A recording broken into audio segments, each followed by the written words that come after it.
Braking tayo. Whoop. Sige, mabigat ng konti. Tapos ito pong handbrake natin, alam niyo pang i-disengage. Yan. Okay.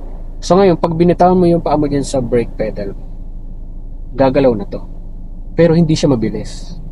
Mag-uumpisa siyang gumalaw ng dahan-dahan. So ang tingin malayo mo, doon sa malayo ang tingin. Huwag kang titingin dito sa malapit kasi hindi ka makakatuwid sa rin. Yan. Ngayon, try nga natin na i-release yung paa sa brake. Mag-i-stop and go tayo. Para yung footwork natin sa pedal, makita natin kung okay pa ba siya.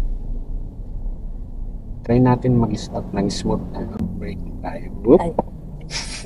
Sige, mabigat ng konti. Release mo ulit. Mumuli tayo. Sige lang, move pa lang. Okay, so try nga ulit kung muna natin. Gently lang. Okay, medyo nabawasan. So, try ulit natin. Medyo bawasan nyo pa ng konti. Yung wala kang mararamdaman na pag-move ng katawan mo. Okay. Nagiging okay. Sige, mamaya pa nga. Para smooth braking lang tayo. Okay. Okay lang yan, okay lang yan.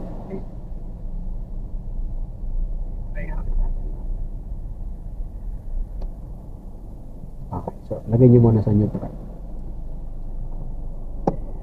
Neutral, okay yan, okay yan. Then handbrake nyo po muna para safe yun. Okay. Pwede nyo na po muna i-release yung button. So, di ba ito yung pedal? Kapag nag-brake ka, di ba nilapat mo ng konti? Nakukuha nyo naman eh. Pag nailapat mo siya ng konti, yan, steady. Huwag nyo nang lagyan ng pangalawang diin. Kasi yung steady na yon, unti-unti babagal hanggang sa tumigil siya. Ganun yung pag-apply sa brake pedal. Sige ma'am, ulitin nga ulit natin. Brake muna. Brake. Then, next. Tapos divide. Yan. Release na tayo. Release ng brake natin. Para smooth braking tayo mamaya pagka tayo titig. Sige, babanti pa tayo ng konti. Lang muna tayo sa gilid. Okay. Sige nga po, smooth braking tayo. Dahan-dahan lang. Yan. Okay. Isa pa. Go ulit. Practice tayo. Napatan nyo lang ng konti din steady. Okay, steady. Konting dampe. Steady. Yan, hanggang sa tumigil siya. Yun. Neutral mo muna. Neutral muna. And handbrake po. Laging magkapatid itong dalawa. Para safe. Okay. So yan, ganun mo mang gagawin mo kapag intensyon mo tumigil. Mabilis or mabagal man ang takbo mo kapag mag-a-apply ka ng brake, laging ganun lagi. Once na dumampi siya ng konti, yan, steady mo na siya. Para maiwasan mo lang na sumubsob. At, opo, at ang medyo ano pa dito, baka kasi may nakasunod sa likod. So yun yung iniwasan natin. Okay. So, ang gagawin natin ma'am ay dediretso po tayo dun sa dulo.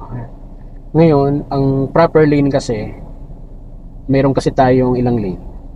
Lahat. 4. So, itong dalawang lane po na to ay papunta dun.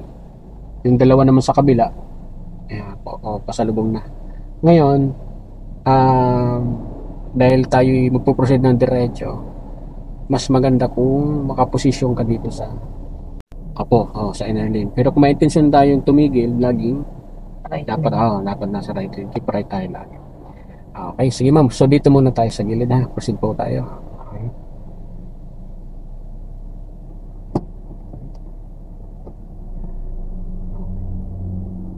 Dito ka muna.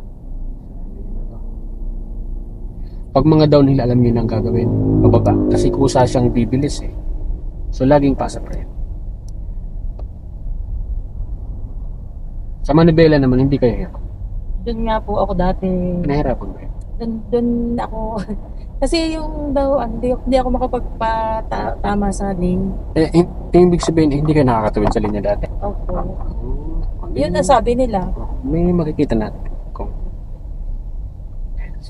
ito lang muna tayo. Tingnan muna tayo. Pag mga ganitong downhill, paalam sa brake pedal.